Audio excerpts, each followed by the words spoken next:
Good afternoon. Welcome to my session. This is Yijiao from Alibaba Cloud. So today I'm very glad to share with you our optimization of retry logic for orchestration agents in SONiC's switch state service. And we first realized that the original retry logic would be a problem when we are doing some BGP routes loading acceleration projects.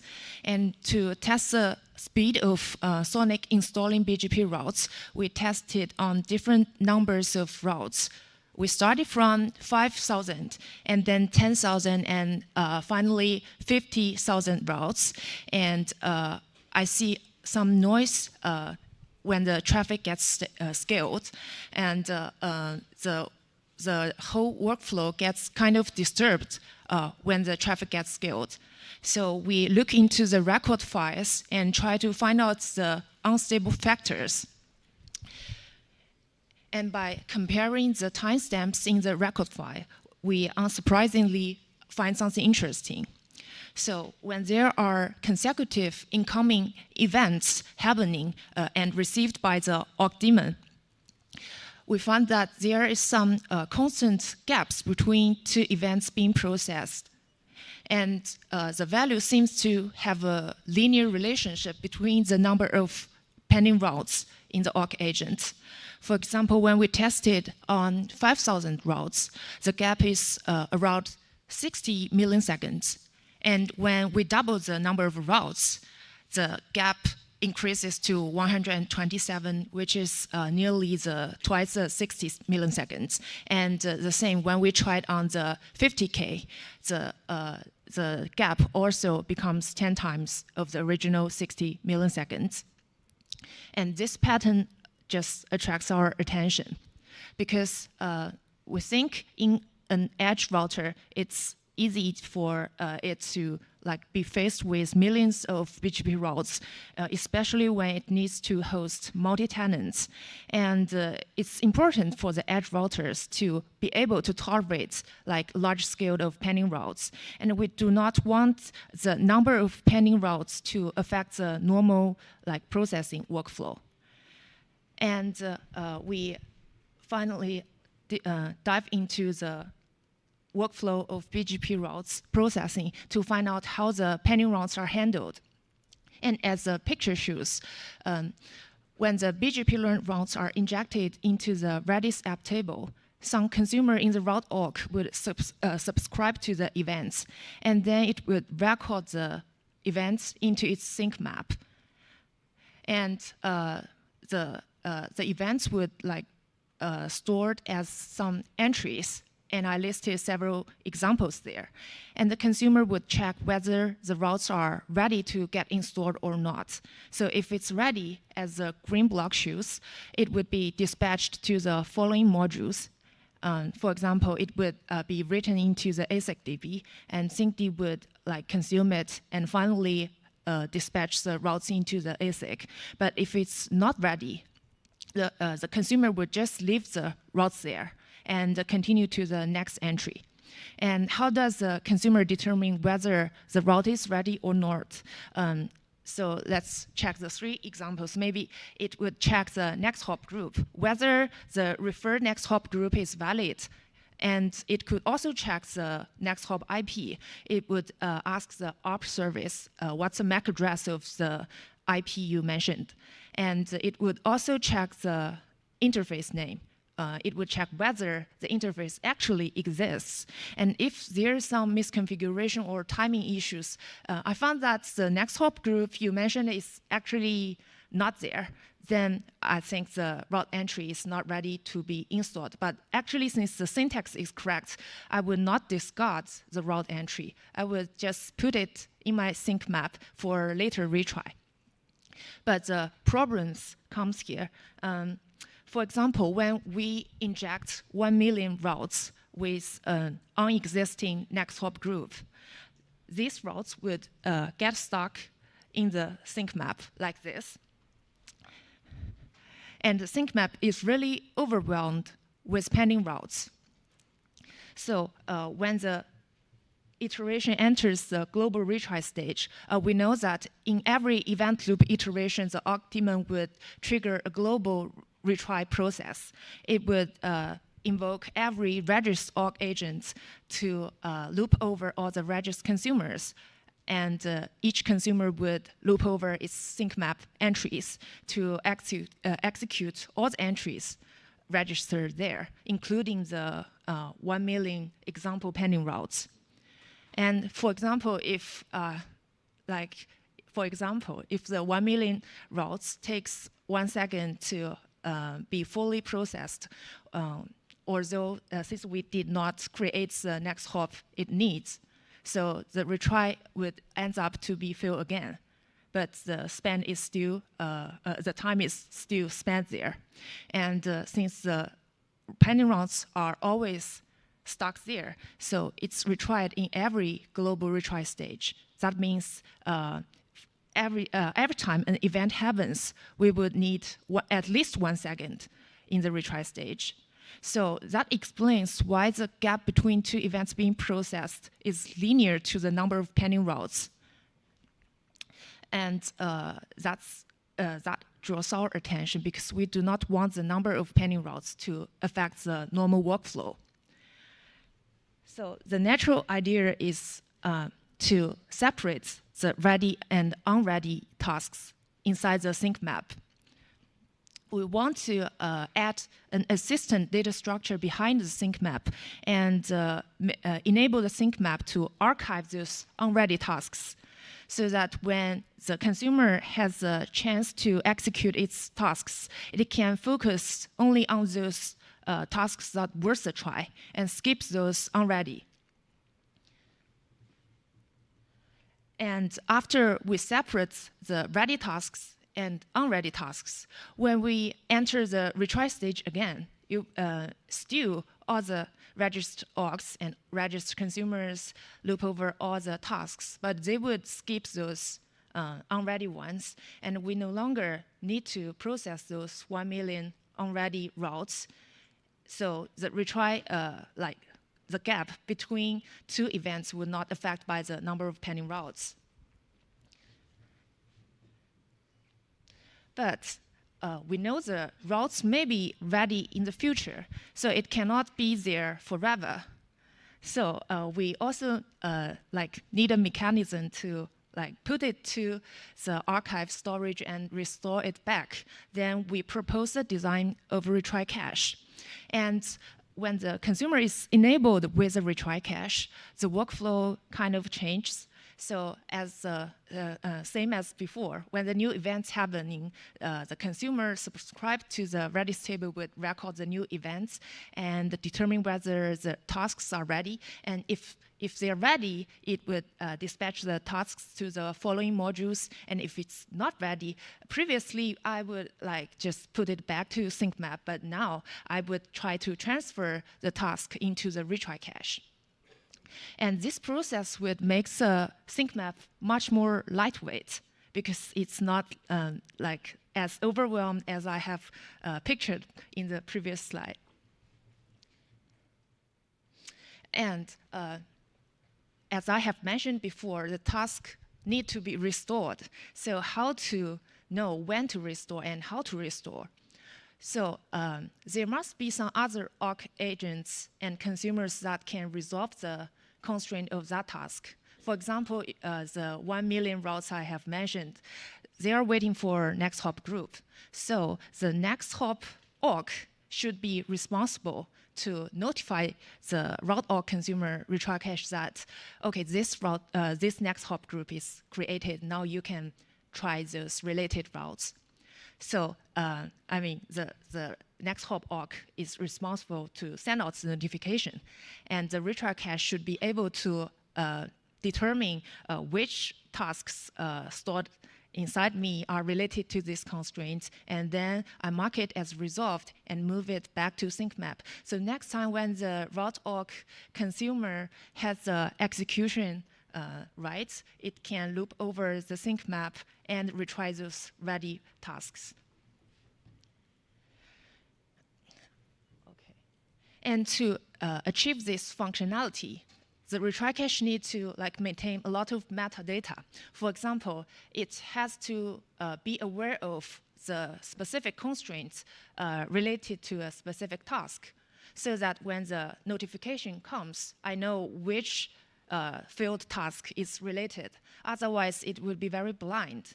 So every time the sync map moves the task to the retry cache, it also needs to tell the retry cache what the constraint is. So the first thing, let's go to the detailed implementation. The first thing is that we need to represent the constraint in a very programmable, friendly way. Firstly, we represent the constraint by a pair of type and value. And first of all, the developer should determine which types of constraints need special handling. And in my example, I think the next hop group is worth special handling. And if the routes are filled because of missing next hop group, for example, 1, then the constraint would consist of the type constraint next hop group and value 1. And this constraint can be deducted when in the original workflow, the consumer determines the route as pending. For the extensibility, I think the developer could add into the enum class and add more constraint type, because some scenarios can be represented by next hop group ref count non-zero when you try to delete next hop group, but it's still used by some routes. And deleting it multiple times before the routes are deleted is meaningless and doesn't worth retry. So we can archive those tasks into retry cache and mark them as constraint next hop ref. And secondly, we need to represent the field task. And when we move the task from the sync map to retry cache, we need to make sure that this behavior would not affect the original logic. So it would not harm the performance of other features. And it should not only store the task, but also the constraint information into the retry cache. And we need to store the field task safely. That means they would always have a chance to be restored. They would not be forgotten into the retry cache, because that would cause the data inconsistency. And it should be queried and cleared efficiently, yes. So that requires some internal data structure design, and I would mention that later. So this is the retry map data structure diagram. So as the left is the original design, the sync map is a map from the task key to the task, and the task is consists of the key op and the field value tuples. And similarly, the retry map in retry cache is a map from key to field task. And the only difference is the value.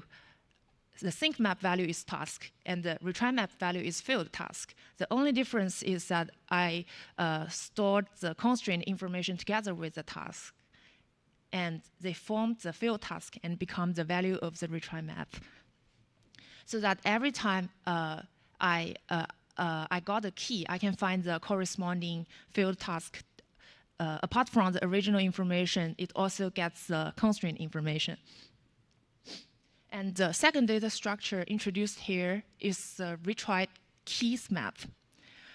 So the retried keys map would map a specific constraint to the set of keys, so that when for example, the NHG org I have mentioned before, when it creates the next hop group you needed, it sends a notification and saying, hi, I have created constraint next hop group 10. Then the retry cache needs to find out all the related tasks. So it needs to have a set that maps constraint to corresponding keys.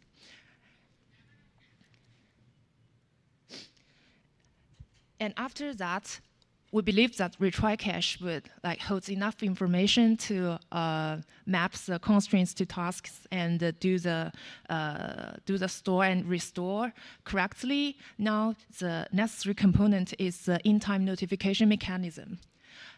So the developer should pay attention to all the scenarios when the constraints could be satisfied.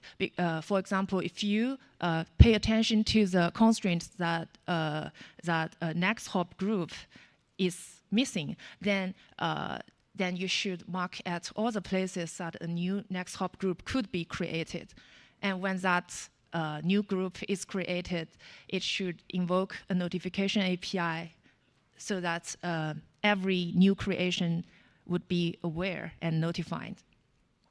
And we need to make sure that the notifications of constraint resolution would be sent to retry cache immediately so that it would not affect the performance.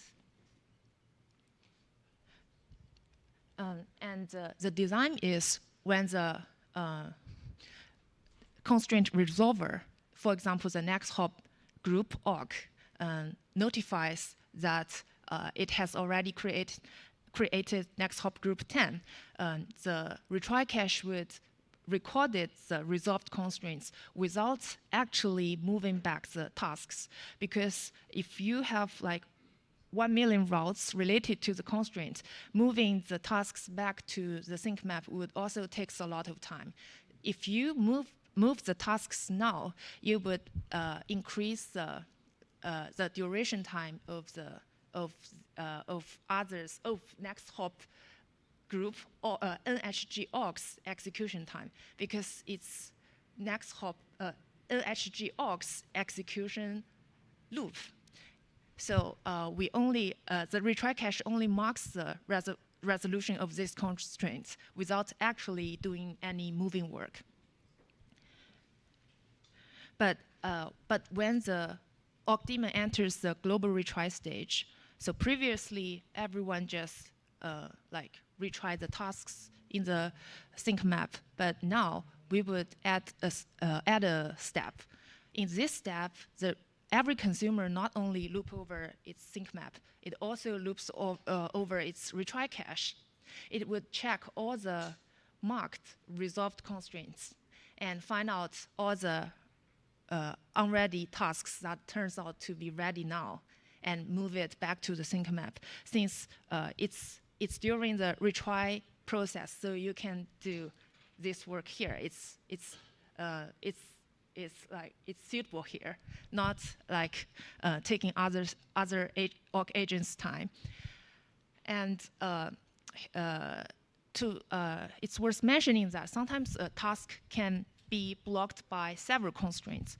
For example, maybe for this route, it not only has the next hop group missing, it also has the outgoing interface invalid. But our mechanism would only handle one constraint at a time. So the constraints would be handled in a serial way. Yeah. And since we have separate the storage of tasks, so we can think of it as distributed storage. So when the new tasks comes here, we need to merge the new task not only with sync map but also with the retry cache. So in the current design, the sync map is a multi-map. That means a key has at most 2 values. So to be consistent with the design, the retry map is also a multi-map. And that means with the same key, we can have one entry found in retry cache with the same key, or two entries found. So if we only found one entry, there are 3 possibilities. So the first one is the new task is the same as the entry in the retry cache. Then we would discard the new and keep the entry in the retry cache. And if the new task is a delete, then we could delete the entry in the retry cache, because everything happened before the deletion is meaningless. And if the new task is a set task, we would move the old task from the retry cache to sync map and make it do the further merging with the original logic. And if there are 2 entries found in the retry cache, it must be a delete task followed by a set task.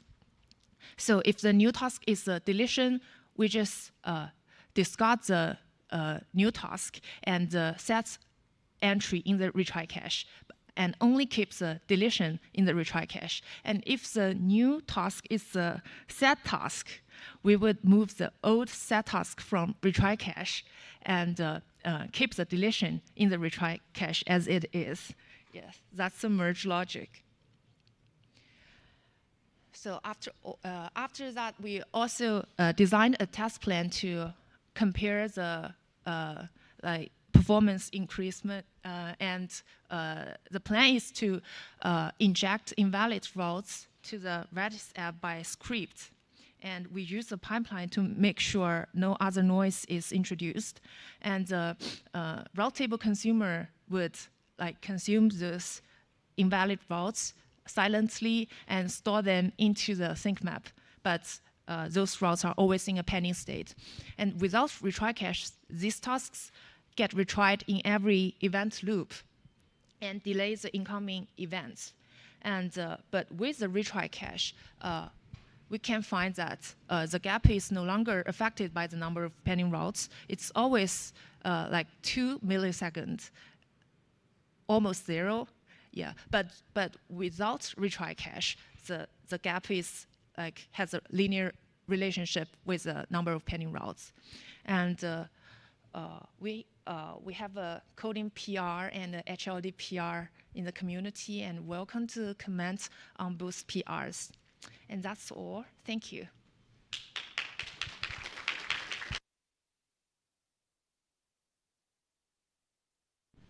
Sweet. Thank you, Yijiao. Any question for Yijiao? All right. See none. Thank you.